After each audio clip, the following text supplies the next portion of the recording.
Good morning. I call this meeting of the May 21st, 2026 Toastmasters meeting to order. Would you please stand for the pledge of the flag? I pledge allegiance to the flag of the United States of America and to the republic for which it stands, one nation under God, indivisible, with liberty and justice for all. All right, in the room we have Mark Campus, myself, Chris Kelly, Phil Russell, Beth Banks, Sylvia Batiste, Maggie Craig, Kate Orr, Mary's here, Len's here, Steve Smith, Jill Roaring, Bridget Newton, Mike Licata, Nancy Ferry, Larry McKenzie, Marty Johnson. Did I forget anybody in the room? Okay, Jim Sacco's here and Jim Sacco and Joe Budnick's here. Anybody else that I forgot? On Zoom, we have, who do we have on Zoom? I see Tracy, our Toastmaster today. I see Carol Ann. I see Margot's there. And David. So we got a small group, big group here, small group on Zoom today, just the opposite of sometimes what it is. All right. Does anybody have any announcements before we get started? All right. I'm going to call up the inspirator today and have Sylvia give an inspiration of the day. Thank you, Sylvia. Morning. Today's theme is our inspiration, 1776. The concept of 1776 represents the ultimate American inspiration, the birth of our nation drawn by self-determination, annihilate rights, and courage to challenge the status quo. It serves as a foundational blueprint for liberty, equality, and courageous journey toward a more perfect nation.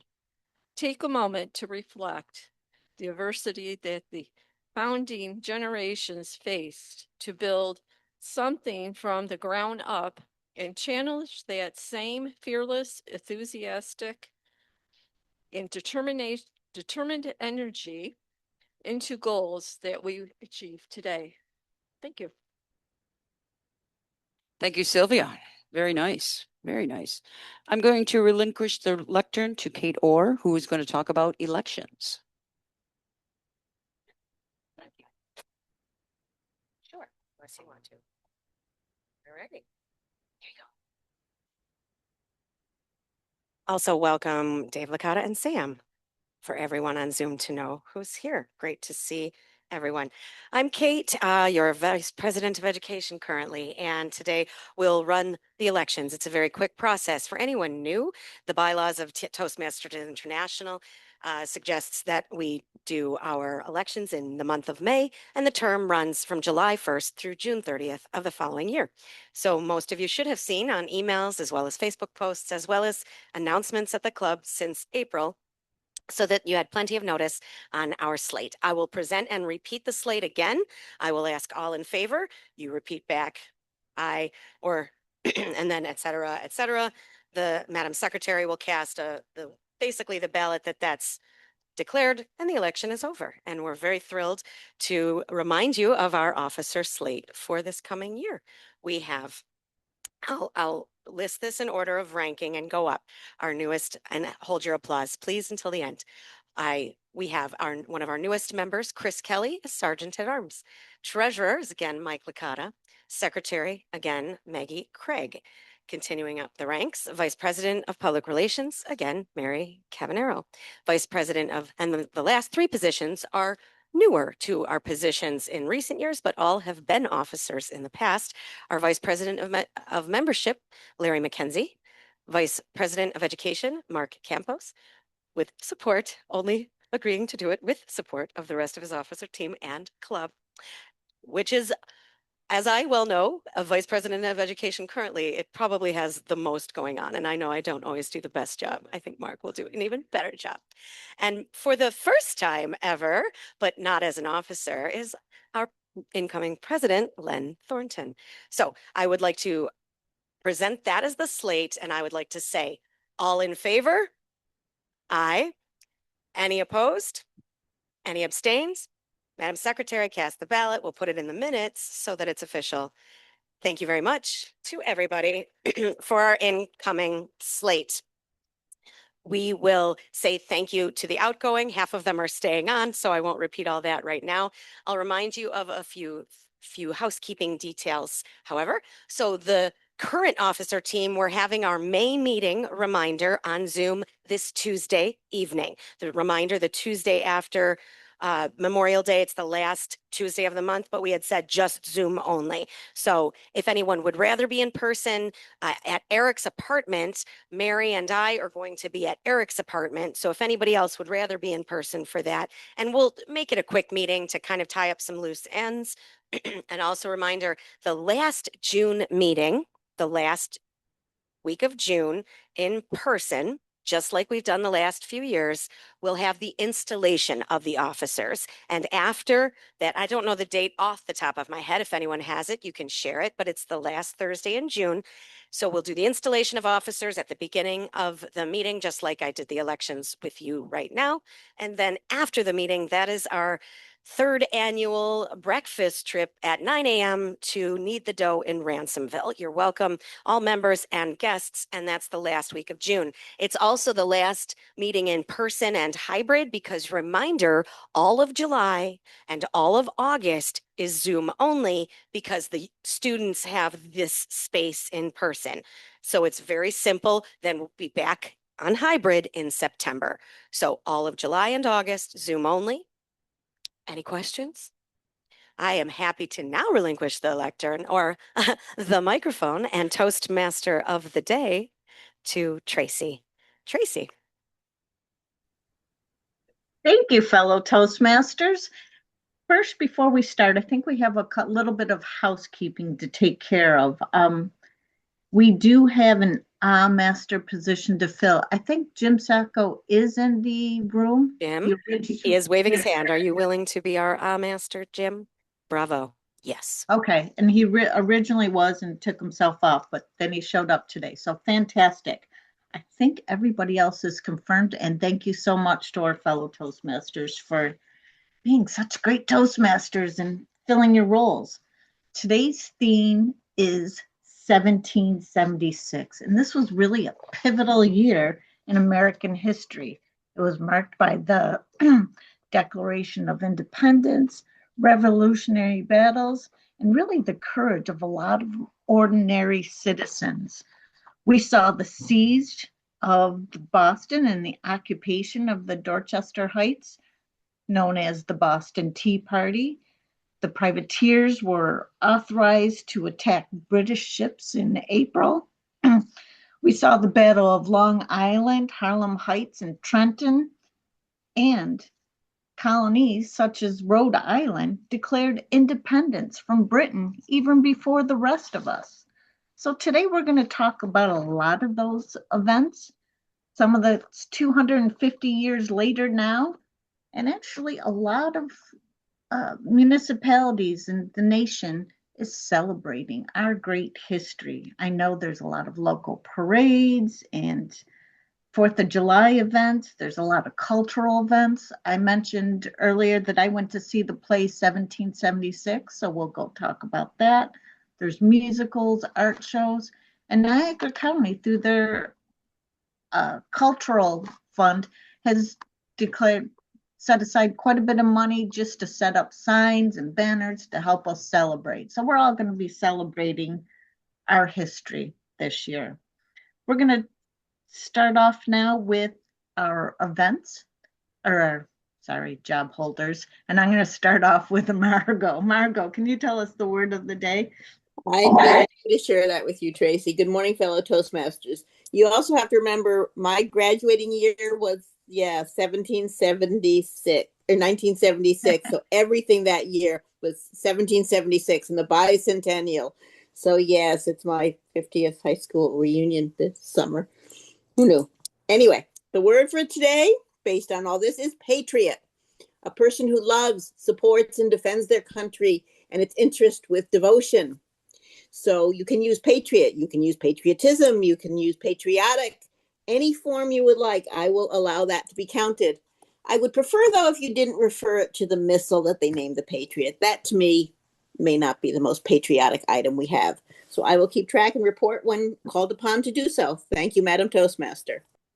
Thank you, Margot. Our All Master, Jim Sacco. Jim, can you tell us what your job for the day is?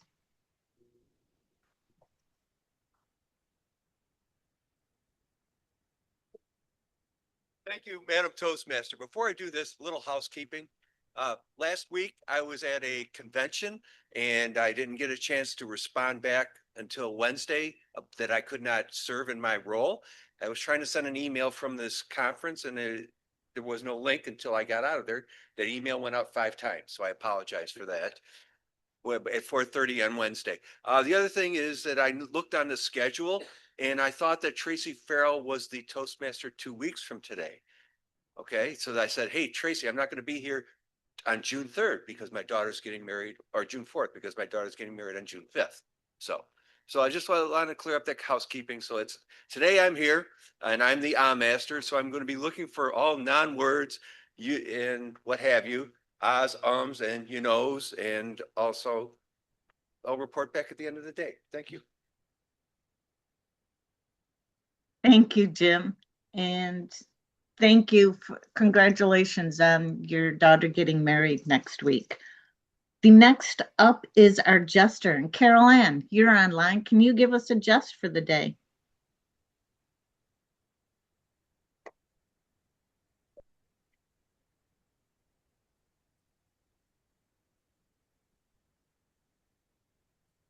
Yes.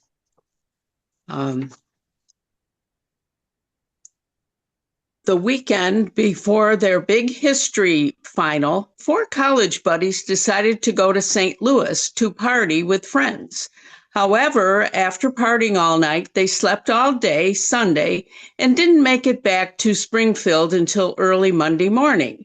Rather than taking their history final then, they decided to find their professor after it was over and explain to her why they had missed it. They had gone to St. Louis for the weekend, they told her, and had planned to come back in time for the test. But on the way back, they'd taken a shortcut down a dirt road and had a flat tire. They didn't have a spare and couldn't get help for a long time, and as a result, they missed the final. The professor thought about it a while and then agreed they could make up the final the following day. The guys were elated. They studied together that evening and next morning arrived for the test. The professor placed them in separate rooms, handed each of them a test booklet, and told them to begin. They looked at the first problem. It asked, for 5 points, on what date was the Declaration of Independence ratified? Cool, they thought at the same time, each in his separate room. This test is going to be a breeze. Each wrote July 4th, 1776, and then turned the page. On the second page was written, for 95 points, which tire? Madam Toastmaster. Thank you, Carolyn. And so next we'll go to our quote master, Dave Licata. I know you're in the room. Can you give us a quote for the day?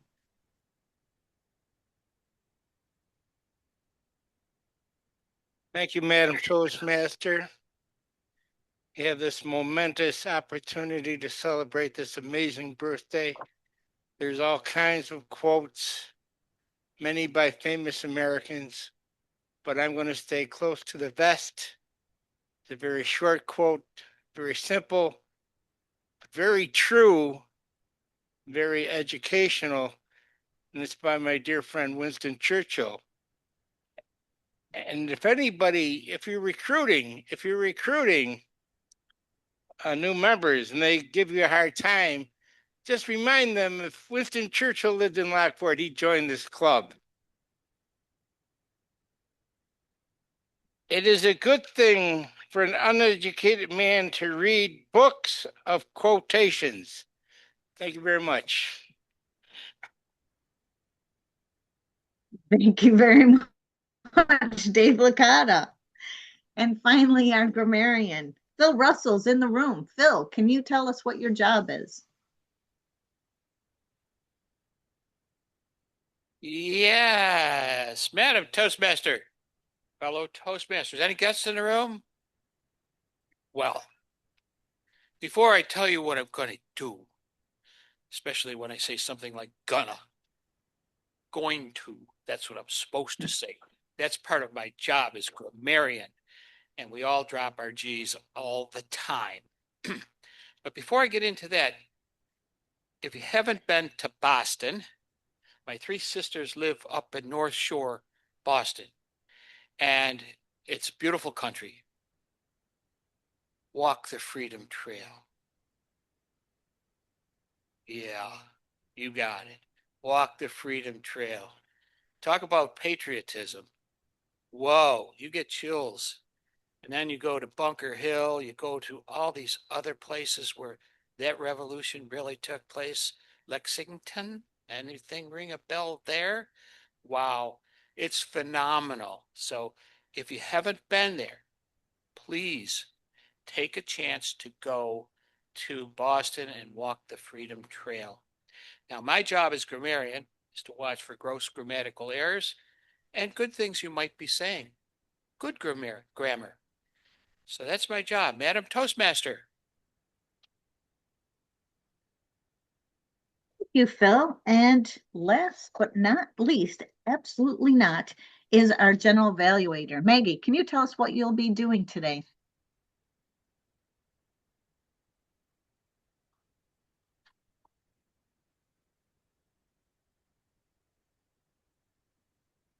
Morning, as always, the first thing I will be doing is taking up a stool. I had something actually prepared, but I learned something today.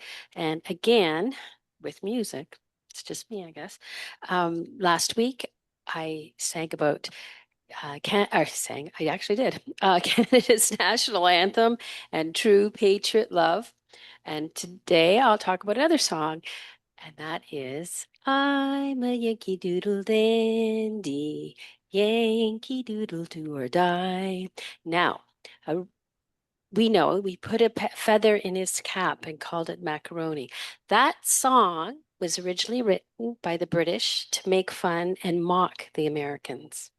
The macaroni refers to the Macaroni Club in London, England, and the the American revolutionaries were putting feathers in their caps, and the British decided that they would make fun of these guys who were trying to look like dandies, which is a very popular thing going on in the 1700s in London. So the Americans took British mockery and turned it into a revolutionary song, so it turned it into revolutionary pride.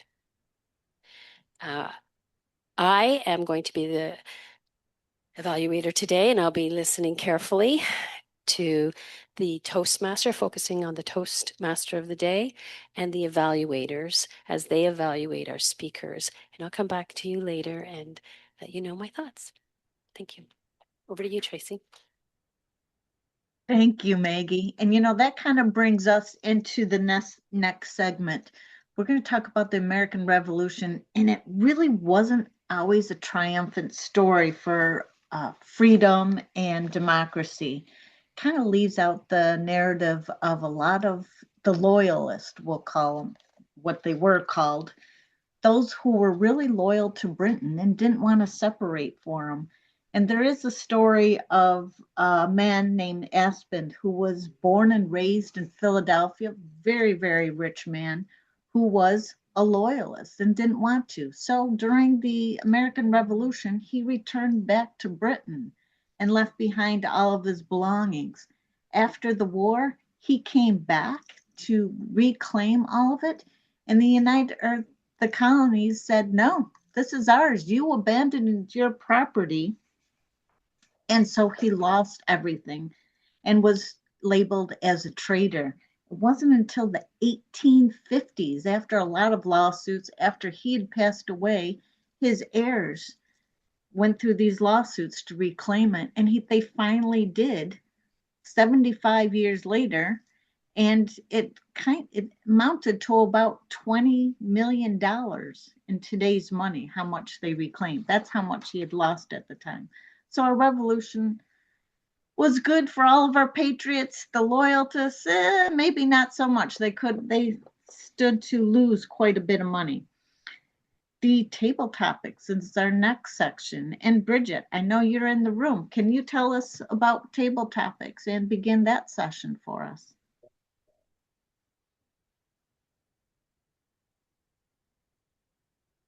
Good morning, fellow Toastmasters. So table topics, I will be asking some questions based on the theme today. And I will call up individuals, ask them a question, and we'll see what kind of response that they have. I believe they have, what, 1 to 2 minutes to do this? Correct? Thank you. And I will start with my first question. So Beth, apparently, I'll wait for you to get up here. Watch out for the stool down there. Oh, wait, you need it. I'm good. So apparently King Charles, and as we know, 1776 was about our separation from the British and the English rule. So Prince Charles had a visit. What do you know about that visit and what are your thoughts? Thank you.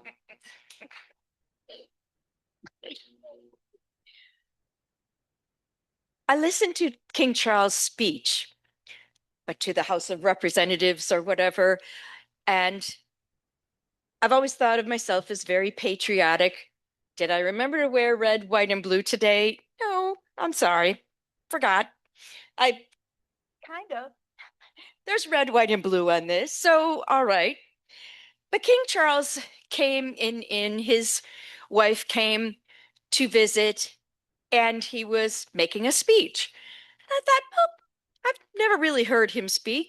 I would like to try and listen to that. I will tell you, I was very impressed. I did not realize he was funny. I guess I picture the English very, stoic, and he was funny. He actually covered a lot of topics in the few minutes that he was given. So I was okay.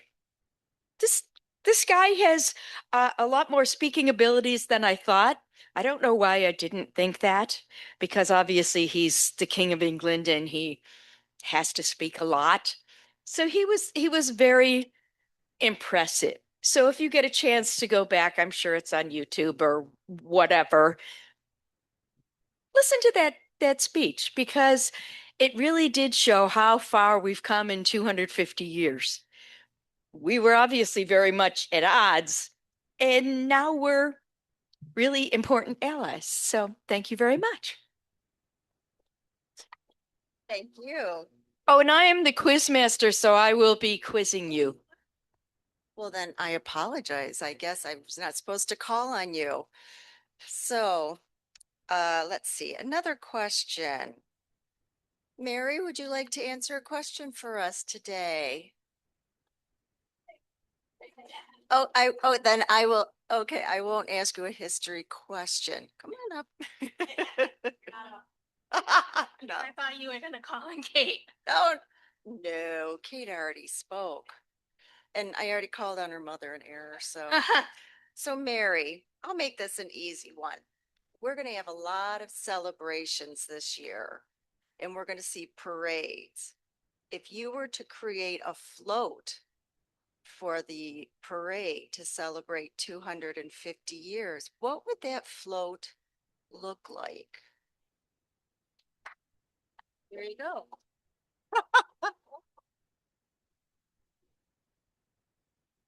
My float for the parade would include a lot of decorations and glitter and sparkles. I'm excited for this Patriot holiday coming up because on the 4th, we always have a big party. And everybody's invited, but my backyard's not big enough.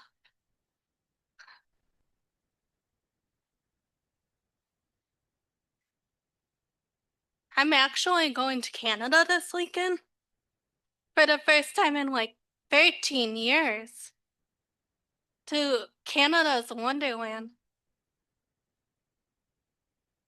I'm actually missing out on a family cookout, but my parents said it was okay to go to Canada. I would rather go to Canada. And my dad's a big Toronto Maple Leafs fan, if anybody didn't know that.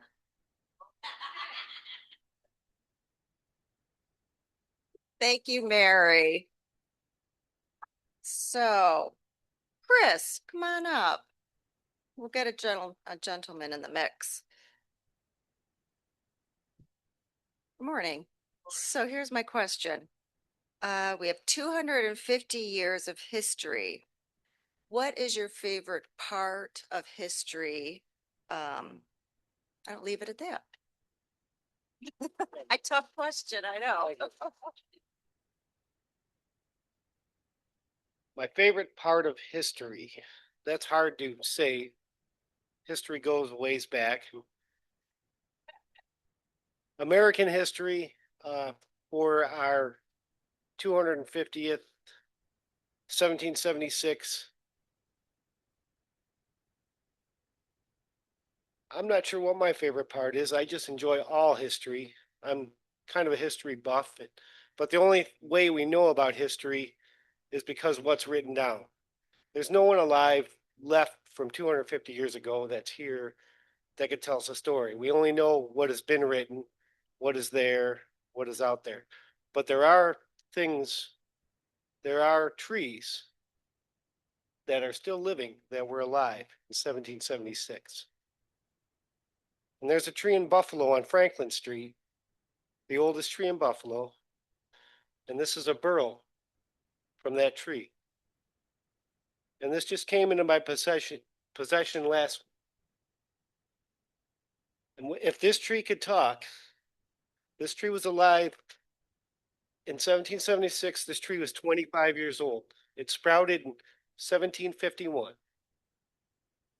And so the stories from this tree, if we could know what that tree has to say, what this is or what this that, we are unclear. But what woodworkers do when they carve wood, a lot of people say they don't carve something, the wood speaks to them and they bring out what's inside of that wood. So if you listen to trees, if you listen to nature, maybe the tree brings the art and the magic out of us. And we speak from the exterior world and the universe. So there we go. It's a patriotic tree. It's, yes, very patriotic. And, you know, in an upcoming Adventures with CK, you'll learn all about this tree. Thank you. Glad you had a burrow in your bag. Well, thank you everyone for answering. Those are my 3 questions and I will leave it at that. Who do we have up next? The timer. May we have a timer's report? Thank you. While Steve is coming up to the lectern, I'm also going to ask him to describe his job duties to the day since I neglected to do that earlier. I'm sorry, Steve. I was going to make mention of that, but that's okay. First, let me state that all 3 of our contestants qualified. Chris had to use the buffer, but that doesn't matter. Everybody qualified. As far as my duties for today, I have 2 more events to time. Our evaluators who get time for 2 to 3 minutes, and our actual speakers who are in most cases 5 to 7 minutes, unless they tell me different. And I will be back up to report on them whenever you want me back up here again. Thank you.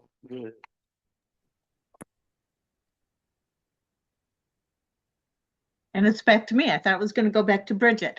Margot, can you tell us who used the word of the day? I would be very happy to. Thanks to a little prompting, I'm assuming Chris snuck it in. So all 3 people have used all three table topics contestants did use the word of the day, which is one of the quirks of our club. So they are all eligible today.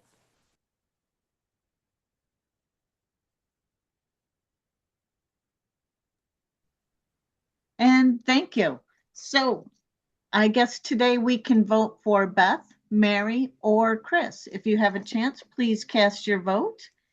And we'll kind of go into, I told you I have to submit. Okay, sorry about that.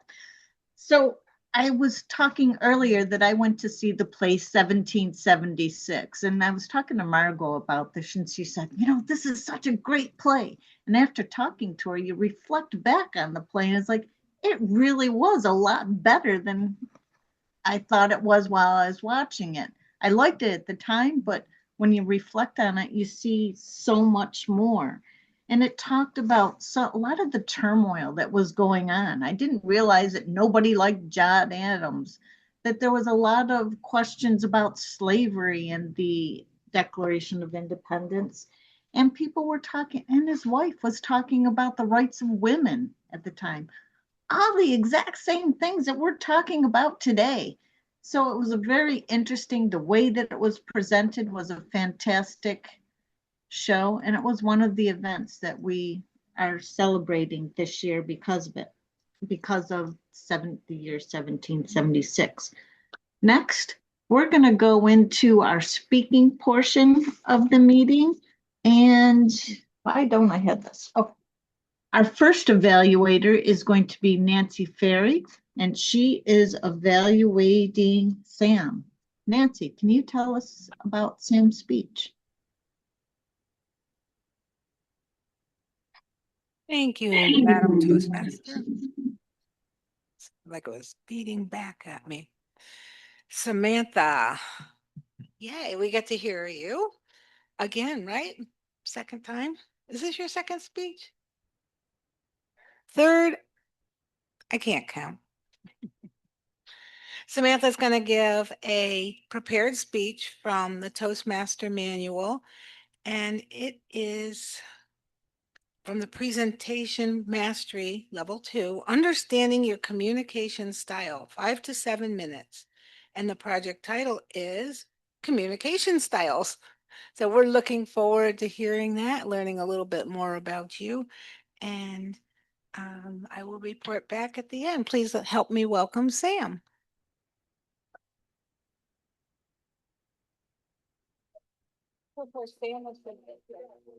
Okay.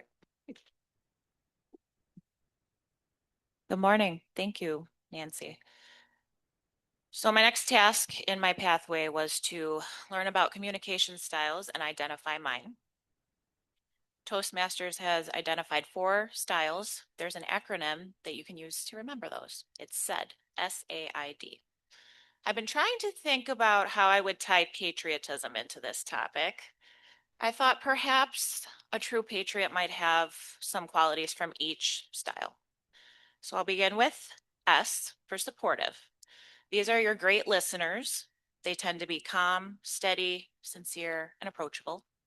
While they are great listeners, they very much dislike conflict and can be seen as indecisive. The A would be for analytical communicators. These are very precise, analytical, exact, and logical communicators. They are often seen as perfectionists and they love structure, but do not easily express emotion. The I would be for initiative communicators. These are your social butterflies. They are fun-loving, enthusiastic, energetic, and very sociable. As speakers, they are very persuasive, but can struggle with the listening portion in communication. The final style would be direct, the D in SAID. These are decisive, independent, results-oriented, and driven communicators.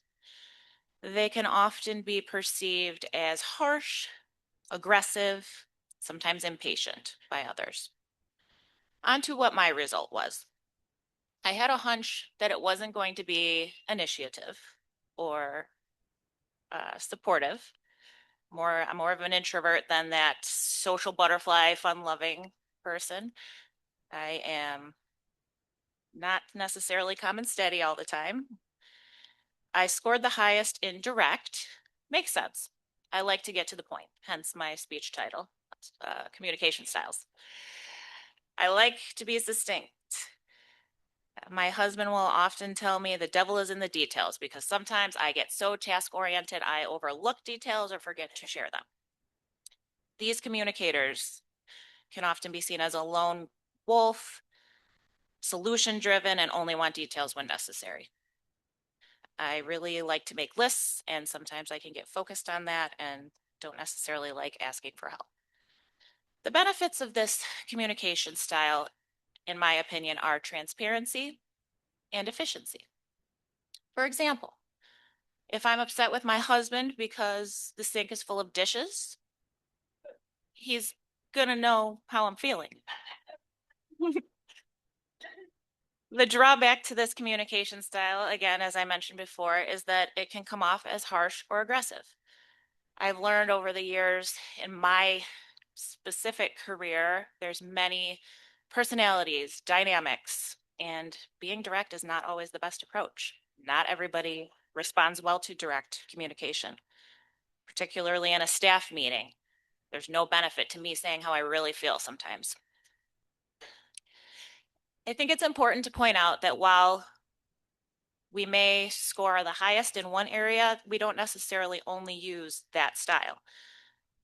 A lot of the qualities of direct and analytical styles were shared, both being task-oriented, enjoying structure, and being motivated by a challenge. I think I can embody both of those styles. The biggest lesson that I found in this research was the realization that your communication style should be adjusted based on the situation that you're in. With my kids, I would like to strive to be more of a supportive communicator. In social settings, I could attempt to be more initiative. Work scenarios require analysis to figure out what would be the best style. In an emergency, direct would be the best style. The main takeaway I wanted to leave you with is that communication is key, and understanding your style is crucial. If we can read situations and use the appropriate style, we can get our point across more effectively. And I see I have some extra time. So I thought it might be fun and interactive if we could point out who in the room is each style. So who is a good supportive communicator? I was thinking Bridget also. Analytical. Jim, yes, definitely a lot of data. You're going to back things up with data. Initiative. Anybody? Kate. I thought Kate. Direct. Darcy. I also thought of Dave. You're going to tell us what you think. Yeah. So that's all I had to say on that topic. Thank you.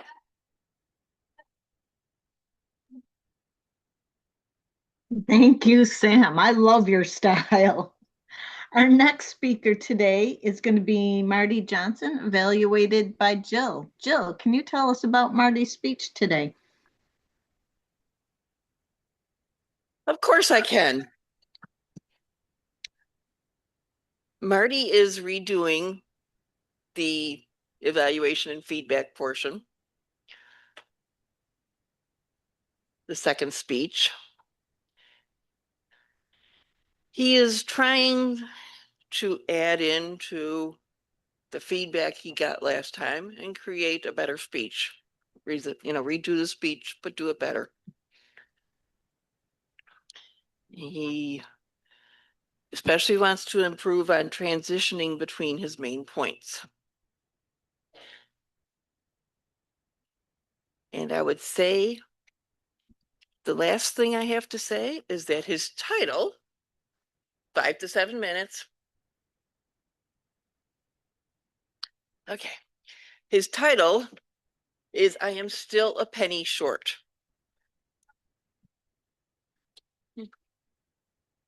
Thank you, Jill. Fellow Toastmasters, welcome guests.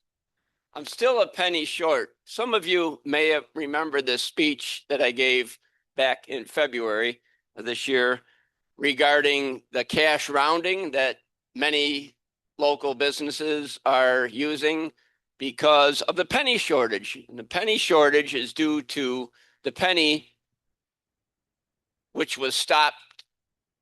Production of the penny was stopped in November of last year. Well, this morning, I would like to specifically talk about cash rounding, facts about the penny and the production of the penny, some challenges, and then I'd like to field 2 questions because I only have 5 to 7 minutes. So, penny pincher. I used to consider myself a penny pincher when there were pennies, and I was going to bring some, but I didn't have any because they're not making them anymore. So I'm getting over it.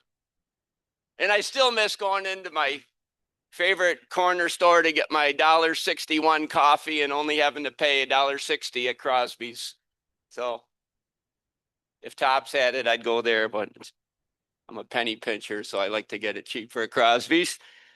So the term penny pincher came from a play in the 17th century. Thomas Dekker was the man that made the play, and it was a frugal person in the play, and he was a penny pincher. And I'm sure he was a frugal patriot, if you will, at that time. And people were always trying to do a lot of what we're doing today: reduce, reuse, recycle, save, pinch pennies. So that's where the term penny pincher came from.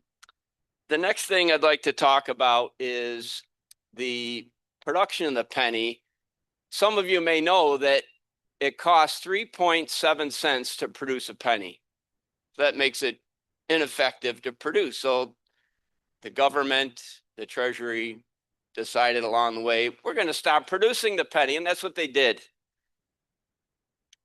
Enter cash rounding is what it's called, and Larry McKenzie has a flyer with the information. And the gist of the cash rounding is that because the penny is not in circulation anymore, specifically for cash purchases, everything's rounded to the nearest nickel, depending on the last digit of the transaction. If it was 990, 996, they'd look at the 6 and it'd be rounded to the nearest nickel, it'd be 995. If it was 998, it'd be rounded up to $10. Now, that brings us to some challenges.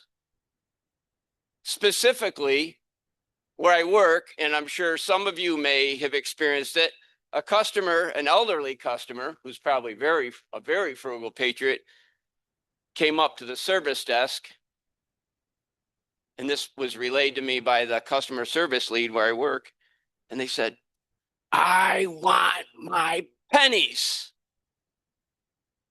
You shorted me 7 pennies, and I want them. I want them." And this is the same customer that comes up every week and gets about 7 or 8 rain checks. And we always have to make sure that there's no stock in the back that we may have because it's such a hot item and we have a pallet of it in the back. But they want their rain checks, they want their pennies. So the customer's always right. That's the #1 rule that I've learned. The customer's always right. Find a way to say yes.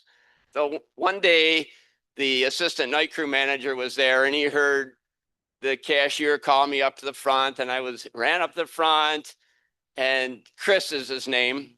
And thank God Chris was there that day, but customer was getting very upset.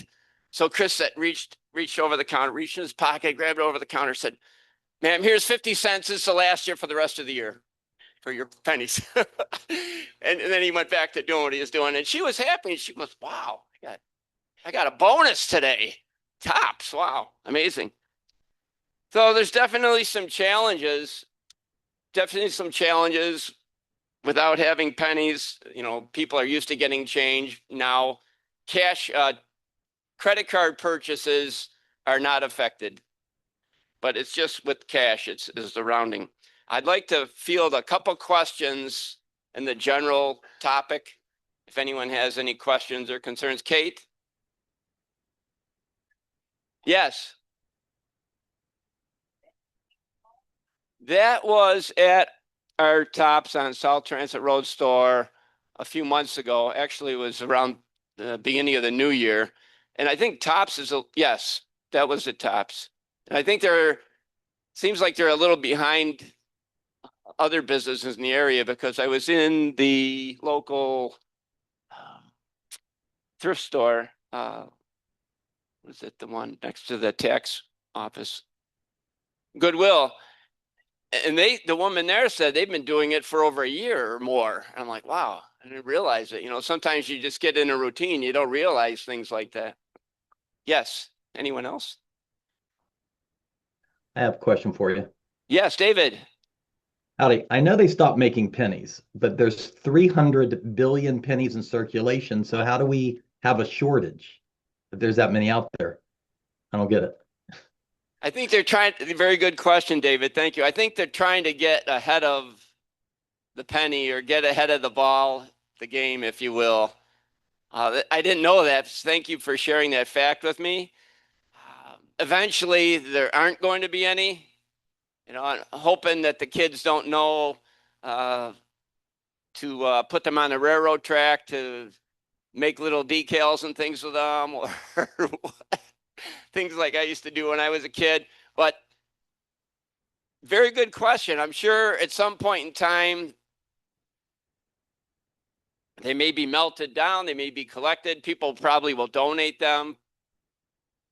But I'm sure that the penny pincher will keep them, and someday they'll have stories to tell about being a penny pincher. Oh, thank you, David. My time is up. Thank you, fellow Toastmasters. Even though the penny is, as David mentioned, there's still many in circulation, and we have them. I'm still going to be a penny pincher and trying to find a way to be frugal and clip coupons, whatever I can do to save money. I'm still a penny short, but I will survive. Madam Toastmaster Tracy, thank you. And the next evaluator is going to be David Jones, evaluating Larry McKenzie. Thank you. David, can you tell us what Larry will be speaking about? Yes, but before I introduce Larry, I would like to say happy 251st birthday to America, because yesterday, May 20th, 1775, is the real Independence Day. See, I live in Charlotte, North Carolina, which is part of Mecklenburg County. And the Mecklenburg Declaration of Independence was signed on May 20th, 1775. Thomas Jefferson saw a copy and evidently stole it and used it for America in Philadelphia. But unfortunately, the Declaration was lost in a fire. But if you ever look at a North Carolina license plate, it's going to say one of two things. It's going to say First in Flight, which refers to the Wright brothers, or it's also going to say First in Freedom, which is a majority of the license plate, which refers to the MEC deck. So you can look up the MEC deck, MECK deck, and that is the true independence. So we're actually 251 years old, according to Charlotte, North Carolina. Now, Larry McKenzie, who I thought was interesting. He's a DTM from Legacy and DTM from Pathways, so well done. He is Communication Series Level 3, Persuade with Power, 5 to 7 minutes, Mr. Timer. And the role is the speaker delivers a persuasive speech which combines a logical support for their viewpoint. Also in the notes, I've never seen this before, but it says he should avoid using notes if possible. I think possible is a good word for it. So Larry McKenzie, I pledge allegiance. I pledge allegiance, Larry McKenzie. My time is 5 to 7 minutes, but before you begin timing, Dave, I'm sorry, I'm using notes. No, that was a sorry to Dave. Mr. Timer. Good morning, Patriots. Many of us grew up hearing certain voices that seemed larger than life. For some people, it was a president. For others, a preacher, a teacher, or maybe even a parent. For millions of Americans, one of those unforgettable voices belonged to a gentleman called Red Skelton. Now, most people knew Red Skelton as a comedian. He made people laugh for decades on television with funny characters, jokes, that warm smile that made you feel like he was sitting right there in your living room with you. And every one of his shows ended with these simple words: good night and God bless. But one of the most powerful things he ever shared was not even comedy at all. It was his explanation of the Pledge of Allegiance. Skelton told the story of sitting in a classroom when he was a young boy in Vincennes, Indiana, listening to his teacher explain what the words of the pledge really meant. Not just memorizing it, not just repeating it, but understanding what it really meant. And honestly, I think many of us can relate to that. When we were kids, most of us said the pledge like we were at a NASCAR race. I pledge allegiance to the flag of the United States of America. We weren't reflecting on the democracy or those words. We were just trying to beat the bell so we can go to lunch later. But Red Skelton showed us by slowing down the pledge word by word. And by doing so, he reminded Americans that every phrase had a meaning. He began with one simple word, I. And he explained it this way: I, me, an individual, a committee of one. I really love that phrase, a committee of one, because it reminds us that patriotism begins personally, not with politicians, not with social media, not with somebody else fixing the country. It begins with each and every one of us. Our choices, our integrity, our character. Then came the word pledge. Skelton said it meant to dedicate all of my worldly goods to give without self-pity. That's a serious commitment. Today, we pledge things pretty casually. We pledge to start a diet next Monday. We pledge to go to the gym.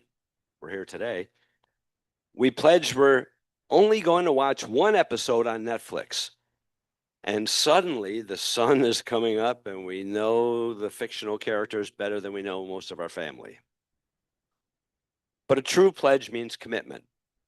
The men and women we honor this coming Memorial Day understood what that commitment was. They pledged their service, their courage, and in many cases, their very lives for something greater than themselves.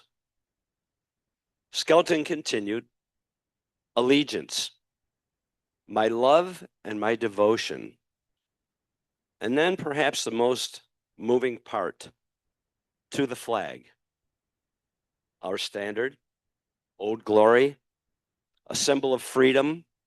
Whenever she waves, there's respect, because your loyalty has given us her dignity that shouts, freedom is everybody's job. That word still resonates today. Freedom is everybody's job. Not just the military, not just our elected officials, not just one political party or the other. It's everyone's job. It's our responsibility to protect it, to respect it, and to pass along a stronger generation to our next of kin. It is our responsibility. Skelton then explained the words, United States. He described them as an individual community joined together with pride, dignity, and purpose. Now, that idea may be more important today than ever before. Why?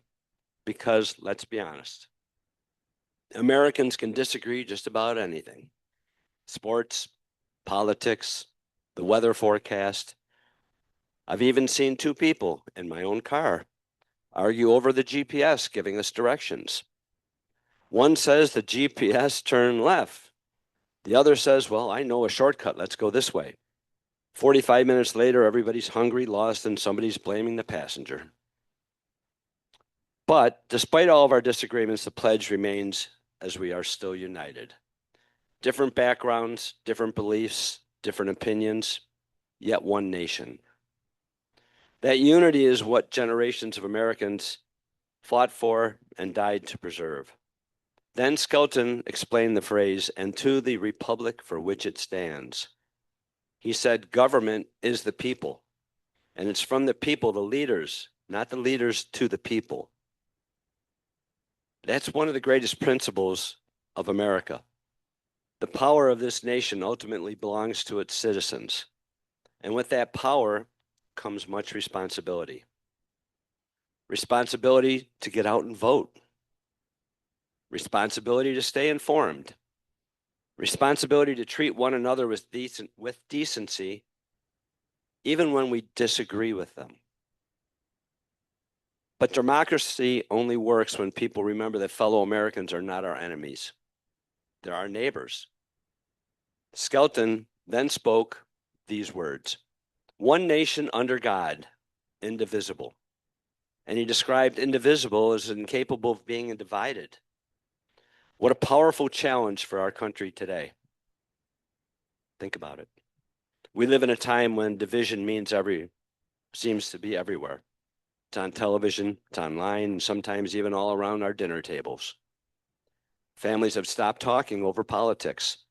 Friendships have ended over social media posts. Meanwhile, our grandparents survived world wars, the Great Depression, raising children without Wi-Fi. Honestly, I think they were tougher than we are today. But Memorial Day reminds us that Americans before us endured hardships together. They understand that unity does not require sameness. It requires shared purposes. Then came the words, with liberty and justice for all. Skelton explained liberty is freedom, the right to live one's life without fear of any threat, and justice as fairness in dealing with others. Those ideals are the heartbeats of America, not perfection, not uniformity, but the ongoing pursuit of liberty and the justice for everyone. Finally, Skelton ended with these words, for all, which means boys, girls, all of us. It's as much your country as it is mine. I think that we may learn a most important lesson. America belongs to us all. It depends on all of us. As we approach America's 250th anniversary, maybe this is the perfect time to slow down and truly think about the words we've repeated so many times over the years. Not as routine, not as habit, but as a promise.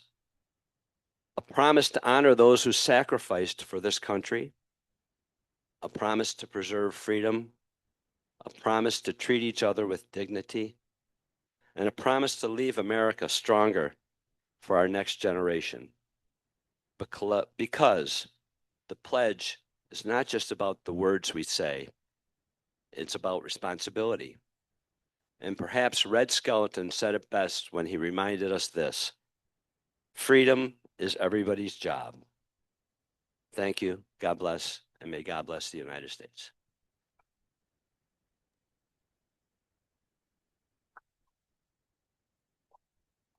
Thank you, Larry, and thank you for such a wonderful speech. And don't we all need more red skeletons around today? I'm going to call up Steve to give us a timers report. Steve, can you tell us how our speakers did today?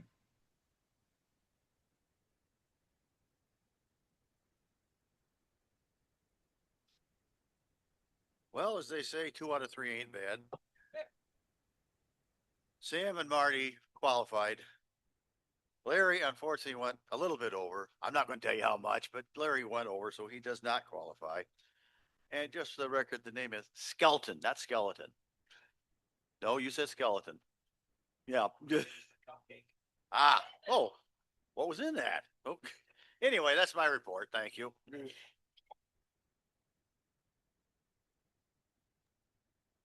Thank you. So today we can vote for Sam or Marty. As we're talking about those documents that led to our freedom, right now there is a I'm going to vote right here real quick so I can see you.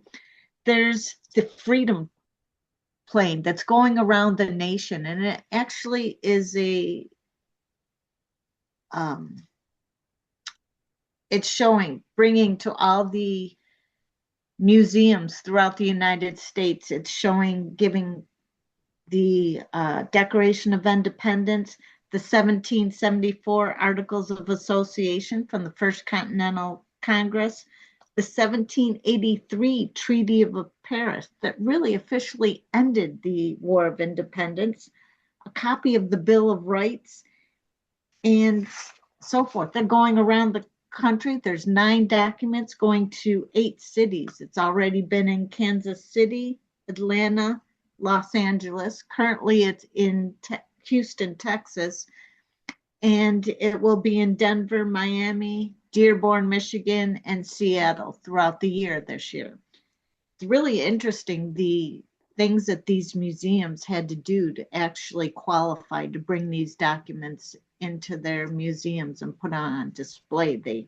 Houston was talking about they had to re-renovate their entire museum, put in special lighting, air vacuum containers for them, and all the things that they had to do so that they could hold these documents in order to preserve them. And they're only allowed to see daylight or be open to the public for so many hours a day and so forth.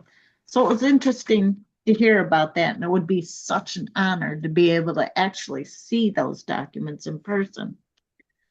Next, we're going to go on to our evaluators, and our first evaluator is Nancy Ferry, who will be evaluating Sam. Nancy, can you tell us how Sam did today? Thank you, Madam Toastmaster.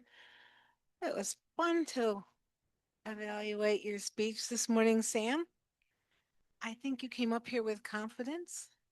What I loved in the beginning was your humor, trying to connect communication styles with the theme of patriotism. There weren't too many communication. I mean, there weren't too many, but I loved your humor about it. That was great opening. Got our attention. And you jumped right into the meat of your speech. You named and described the types of communication styles with the benefits and drawbacks of each. You gave examples and you identified your own personal style, which is very important so that we can get to know you. You gave a good takeaway.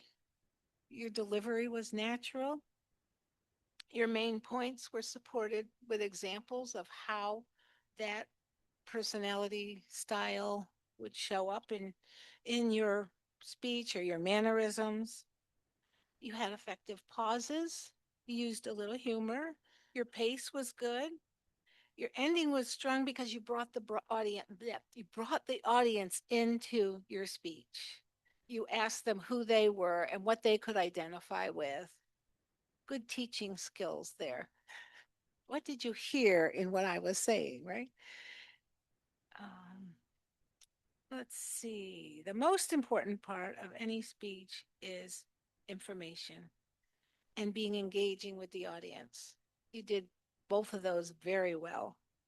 One suggestion I might say is a little bit stronger opening about your speech that brought us in, but not necessarily into the speech as much. Not sure how you might do that, but have to find something that you can improve on. A little bit stronger body language. There was a little bit of this and being a little bit more confident in it. We know that you are confident in that, especially in your kind of job. You have to be, right? Your gestures. I appreciated the clarity of the identifying personality styles. I want to thank you, and I certainly look forward to hearing you more. Thank you, Mr. Toastmaster, and thank you, Sam. Madam Toast. Thank you, Nancy. And our second evaluator is Jill Roy, who's going to be evaluating Marty. Jill, can you tell us about Marty's speech today?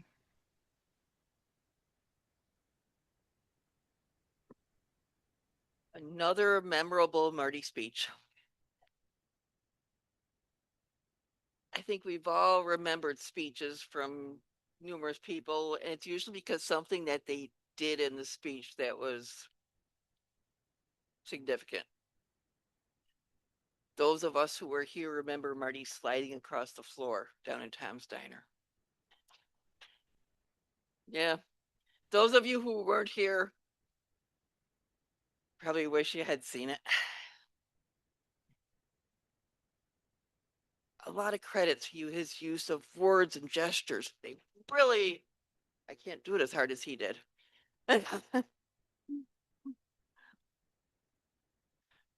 They brought the characters to life when he talked about people in the store.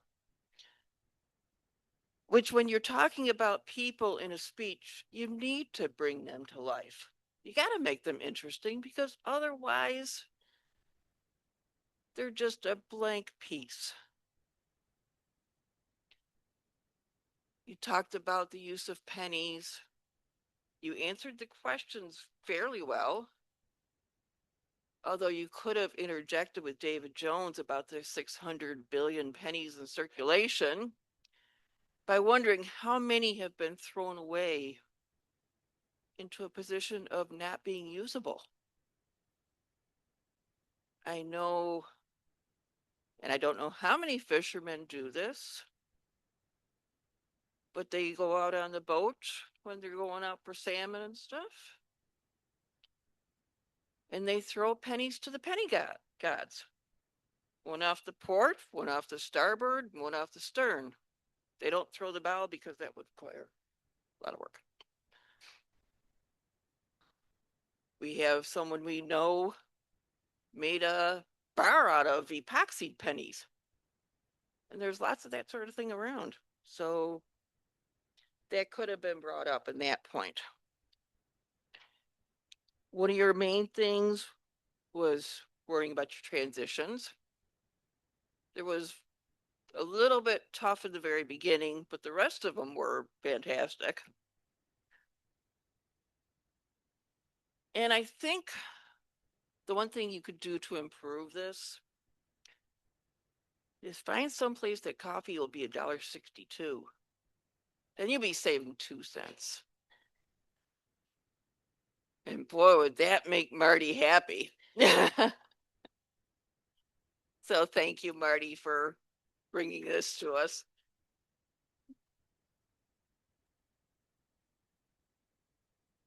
Thank you, Jill. Now I'm all for $1.62 coffee. It seems like it's a lot more nowadays, even. Our third evaluator is going to be David Jones, evaluating Marty. David, could you tell us how Marty did in his speech today? Or Larry.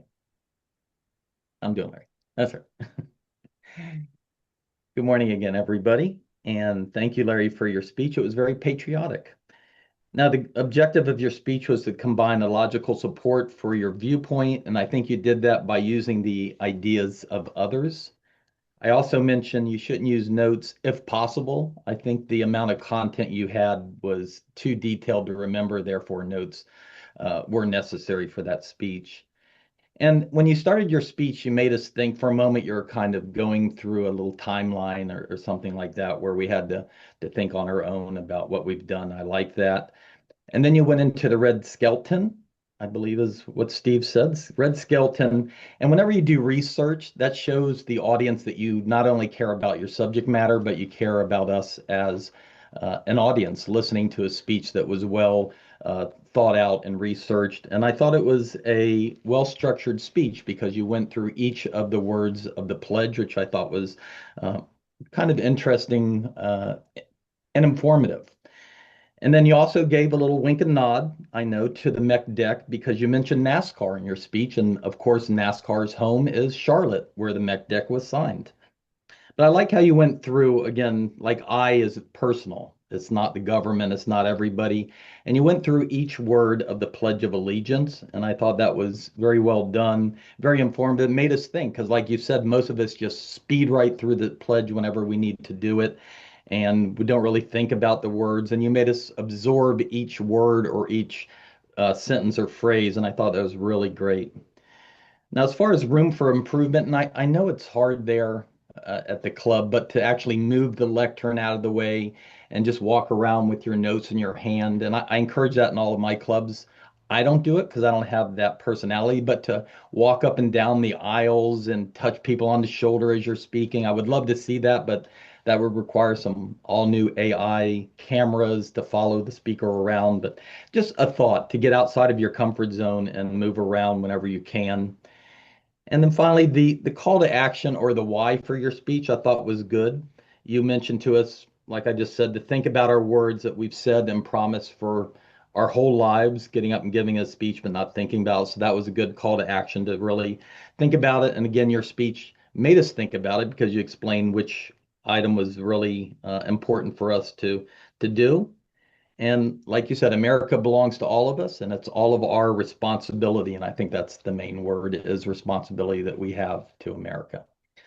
Madam Toastmaster. Thank you, Dave. And I'm sorry, Larry. You did give a wonderful speech and I goofed up the name. I think I'm being a little bit of a train wreck here today. I'm going to go next into our job holders and then I'll call up Maggie at the end so she has some time to come up with her evaluations for the general evaluator. The first job holder I'm going to call up is Beth for Quizmaster. I'm sorry, Margot's going to tell me I need to call in the timers.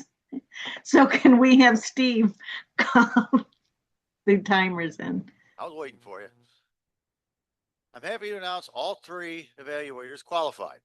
So vote for any one of them.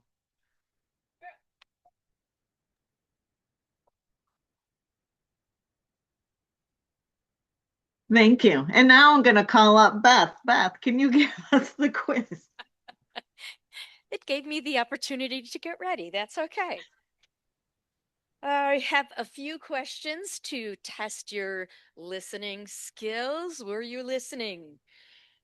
Where are we going for breakfast at the end of June? I figure it was a good reminder. I thought I did. Okay, the answer is knead the dough. So if you are out there on Zoom land, meet us there. What would Mary's float include? Glitter, sparkles. Very good.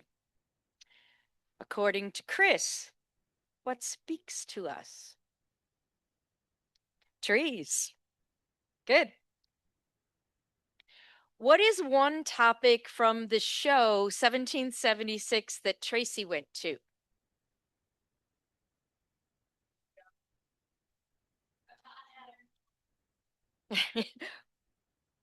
Oh, they had trouble with this question, Tracy.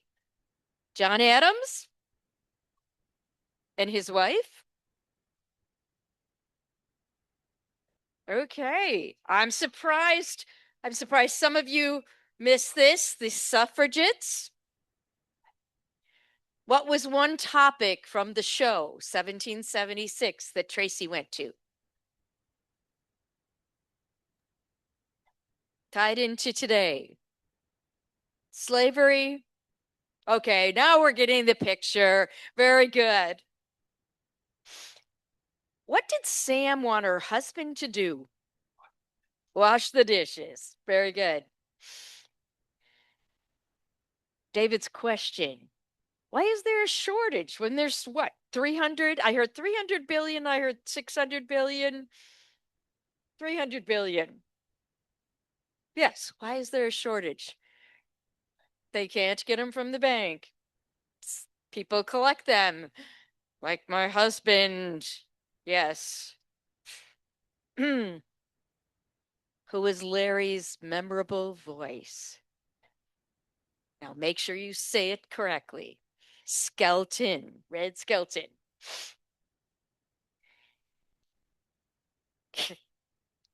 And freedom is everyone's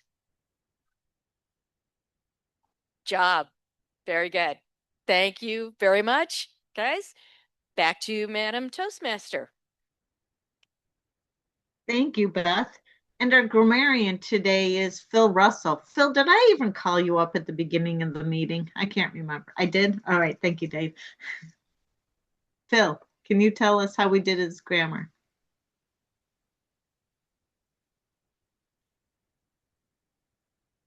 This is going to be very close to a whitewash. Good job, everyone. Good job, Toastmaster speakers and evaluators. But it's not going to be a complete whitewash. Beth, I like that word, stoic. Marty, ta for two. Larry, fur for four. I told you it wasn't going to be a whitewash. Madam Toastmaster.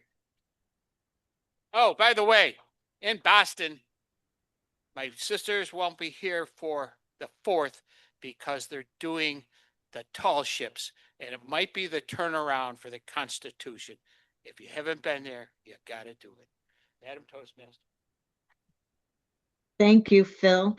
And I'm afraid to call up Jim Sacco for our Allmaster, but we'll call him up. Jim, can you tell us how we did with our ahs and ums for the day?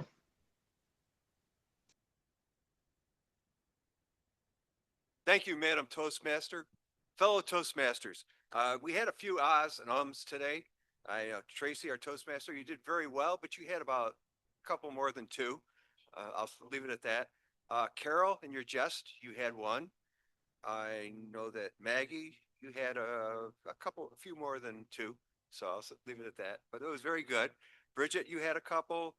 Chris, you had a couple. Nancy, you had a couple more than two. Marty, you had a couple more than two. And also David had a couple more than two. We'll leave it at that. Thank you very much. Thank you, Jim.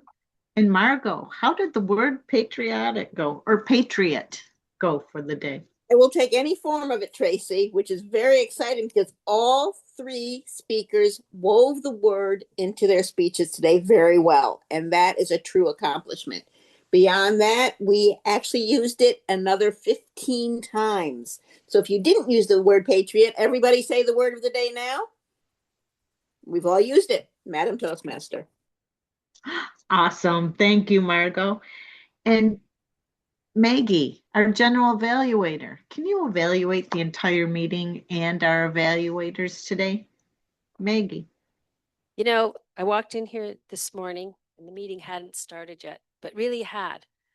And the reason I say that is because when you come in here in the morning, it's a family and people are so happy to see each other. And that positivity stays with us for the morning and warms my heart and it keeps me coming back every week. The meeting started on time, and Tracy, as a Toastmaster, is upbeat and engaging, and as always, engaging as always. And she easily goes with the flow and takes things that are said by other people and uses it in her dialogue. And that shows me that she's a really good listener and very flexible. For instance, Jim mentioned his daughter's wedding, and Tracy used that later. I can listen to Tracy speak all day, every day, and twice on Sundays. She just has one of those wonderful voices.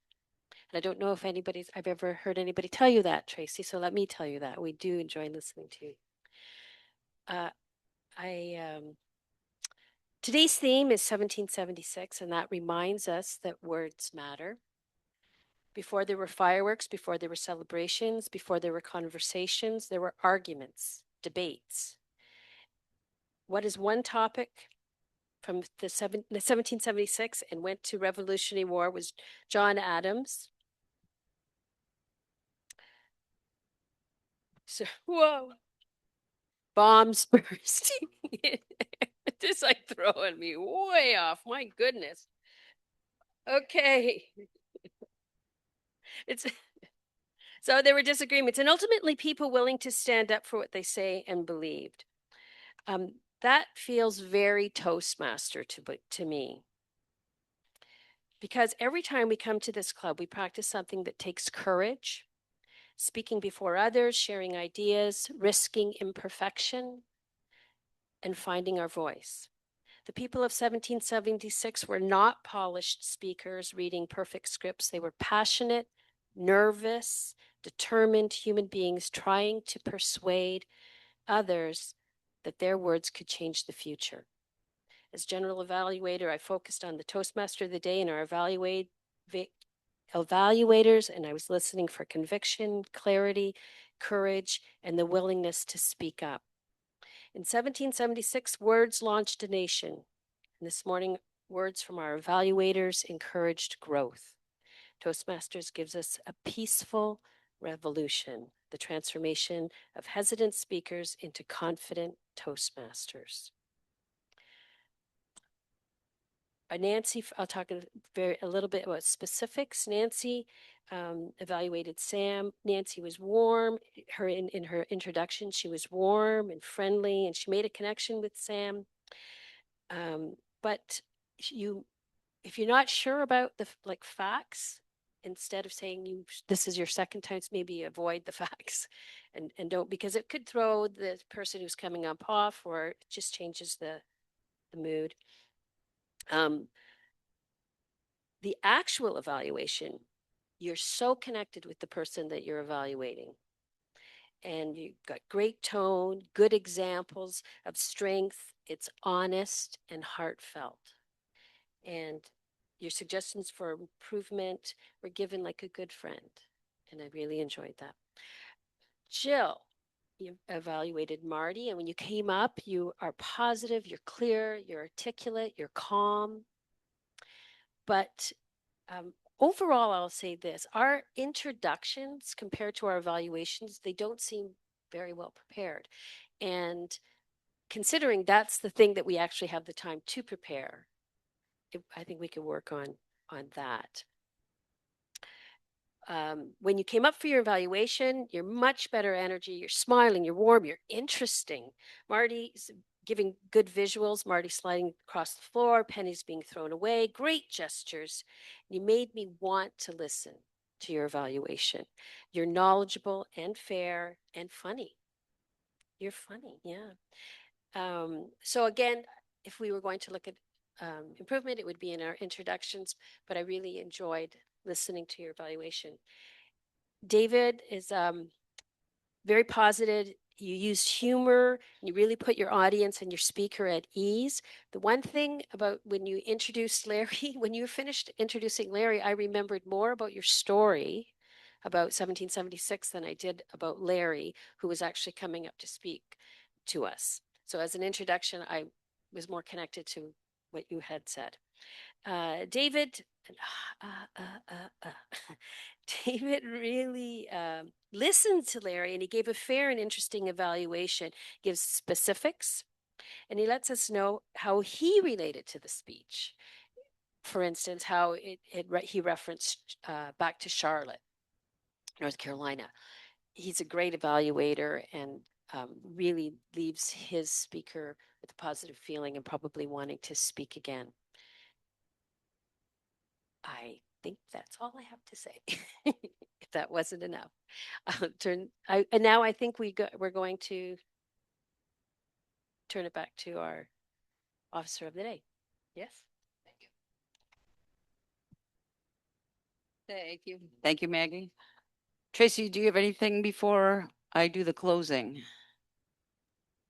No, thank you. And I will take off. Thank you, all of our Toastmasters, for being so wonderful and for confirming your roles. And I will see you next week. Take care. Great. Mike Licata, would you come up and do split club, please?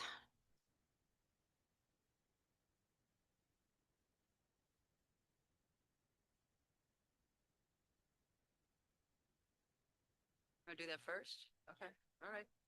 All right. Mike says I need to announce the winners first, and then we do split club. Okay. Very good. So our best table topics goes to Chris Kelly. Congratulations. Come get your ribbon. Our best evaluator is David Jones. Congratulations. And the best speaker is Samantha. And she left already, but maybe her dad could take her. Now we'll do split club.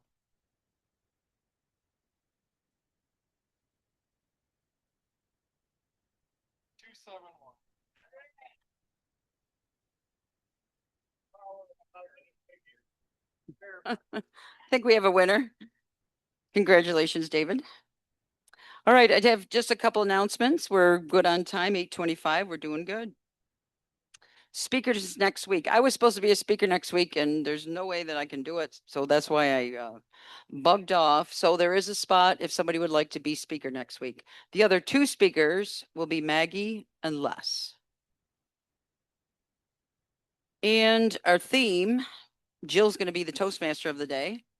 Or did you want to announce that? I see her standing here.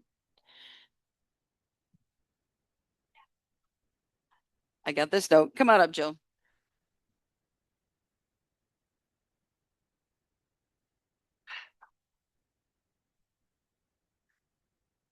My theme should be something like, are we going to be crushed? But it actually is going to be, it's National and International Hamburger Day next Thursday. So recipes, toppings, rare, medium, well. So that's my theme. And I'm dropping things. Thank you, Jill. I close this meeting. Thank you. Speaker.